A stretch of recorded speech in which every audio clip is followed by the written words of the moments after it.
Muabot ang adlaw nga ang atoang mga pagpakaron ingnon kung aduna may nagpakaron ingnon nato, kung aduna may mga hypocrites sa tuwa nga nangalagad sa Ginoo, dili di ay tinud-anay pag-abot unya sa paghukom lainon ka.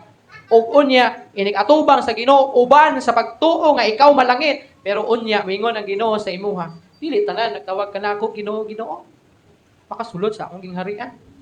These people, maybe they had words, Lord, Lord.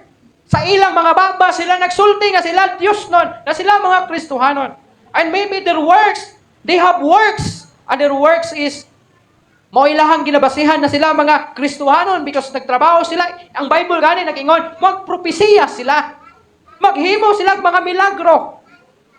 Pero sa gihapon, maingon si Jesus sila, dili tanan nagtawag kanako Ginoo, Ginoo. How come they perform miracles? They prophesy. Pero nga, wa man nakaila ang Ginoo kanila. No? Because the problem is, they don't have relationship with Jesus Christ. That's the problem.